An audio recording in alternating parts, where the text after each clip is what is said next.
청계천에서 발견된다는 그 수달의 배설물에서 미세 플라스틱이 발견됐고요. 어떤 플라스틱은 태울 때 끓음이 엄청나게 나옵니다. 그 끓음 속에는 이를테면 다이옥신 같은 발암물질 중에 가장 강력한 그런 오염물질이 나올 수도 있죠.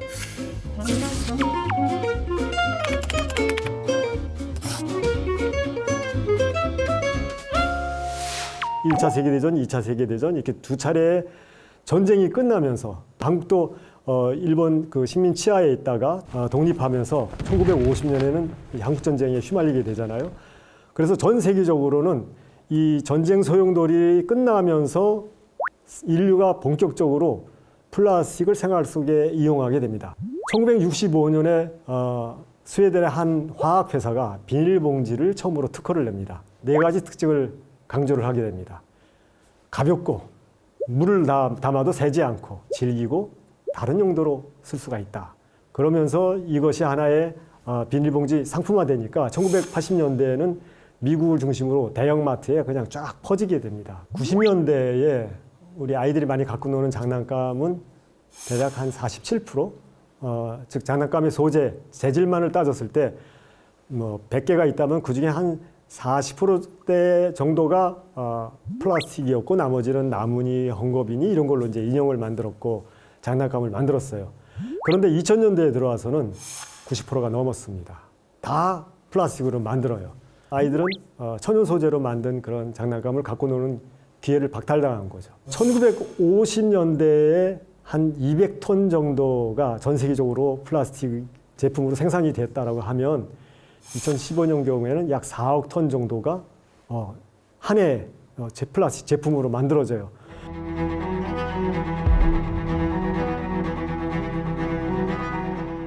그런데 플라스틱은 동일한 양의 물 정도 정도의 무게밖에 안 돼요. 즉, 물 1리터가 1kg인데 플라스틱 1리터가 1kg이에요. 그러다 보니까 가볍죠?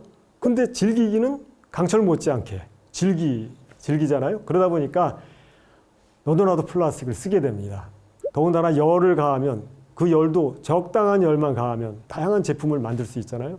그냥 일상생활용 그런 제품뿐만 아니라 건축자재, 어떤 구조물, 얇은 비닐, 포장재 모든 다 플라스틱으로 대체되고 있습니다. 플라스틱 원료만 있다고 해서 어떤 제품을 찍어낼 수가 없습니다. 색깔도 넣어야 되고 얘가 말랑말랑하게 흐물흐물하게 해서 잘 흘러들어가게 그래서 얇아지더라도 찢어지지 않게 그러다 보니까 우리는 첨가제를 넣게 되고 이런 화학 물질 때문에 환경 호르몬 같은 그런 이 유해 물질이 나오게 되고 태울 때 플라스틱 원료에 들어있던 그런 발암 가능 물질 같은 것들이 태우면서 나오게 되고 또 이게 유기물 원료다 보니까 다른 독성 물질로 만들어져서 이를테면 다이옥신 같은 거를 만들 수가 있죠. 태울 때. 그리고 이 플라스틱의 원료는 화석 자원에서 오다 보니까 재생 불가능한 그런 자원입니다. 그래서 결국 플라스틱을 쓴다라는 것은 결코 지속 가능한 방식이 아닌 거죠. 플라스틱을 써서 태워서 없애거나 매립해서 없애게 되면 토양을 또는 대기를 결국 물을 오염시키면서 그것은 다시 인간한테 되돌아온다는 그런 문제가 있고요. 플라스틱은 고분자 소재로 만들어졌죠. 고분자는 이 분자 구조들을 아주 치밀하게 길게 많은 분자 결합으로 이렇게 연결해서 만들어냅니다. 그러다 보니까 분자와 분자 사이가 결합도가 높고 잘 분해가 되지 않아요. 우선 태울 때 완전 연소가 어렵습니다.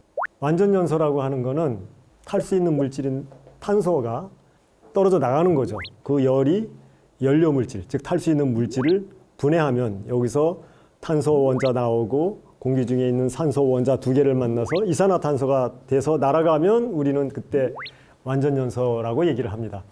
그래서 어떤 플라스틱은 태울 때 끓음이 엄청나게 나옵니다. 그 끓음 속에는 이를테면 다이옥신 같은 그런 인간이 만든 발암물질 중에 가장 강력한 그런 오염물질이 나올 수도 있죠.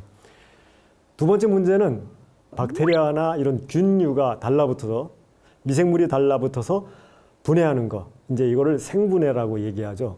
이 생분해가 잘 안 됩니다. 워낙 치밀하다 보니까. 또 여기에 화학물질, 첨가제 같은 게 들어가 있다 보니까 미생물이 달라붙어서 분해를 하려다가 분해가 안 되거나 또는 죽거나 이런 활동이 위축되는 거죠. 완전 연소가 안 되고 생분해가 안 되다 보니까 이번에는 재활용이 영향을 받습니다. PVC, 스티로폼은 EPS라고 합니다. 보통 이제 아더로 표시되는 복합 플라스틱, 발암물질 또는 환경오염물질이 들어있는 데다가 또 첨가제로 환경호르몬도 넣었는 데다가 순수한 단일 플라스틱이 아니라 여러 개의 플라스틱을 넣어서 또는 이물질을 넣어서 제품을 만들다 보니까 이런 특성들이 모여가지고 재활용률을 나쁘게 만듭니다. 전 세계 통계를 따지면 2015년도까지 전 세계에서 플라스틱 제품으로 만들어진 양을 이렇게 누적 무게를 따지면 83억 톤이라고 해요. 그 83억 톤의 9%밖에 재활용을 안 했다는 거죠. 10%도 안 된다는 거죠. 이게 이제 문제입니다.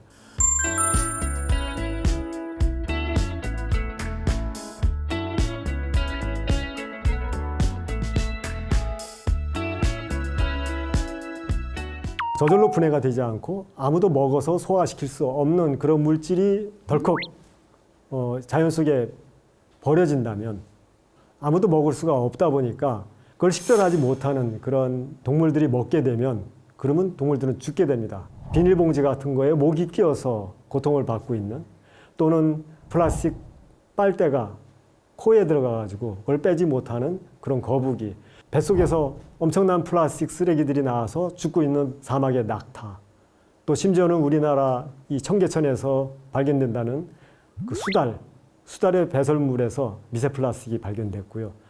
결국 인간이 탐욕적으로 만들어서 쓰고 있는 플라스틱의 그냥 제대로 관리되지 못하고 자연 속에 방치되거나 버려졌을 때 고통받는 것은 자연 속의 생태계의 생명체들입니다. 미세 플라스틱이 점점 더 작아져서 처음에는 바닷물에 떠있던 것들이 밑으로 가라앉으면서 물고기들이 먹습니다.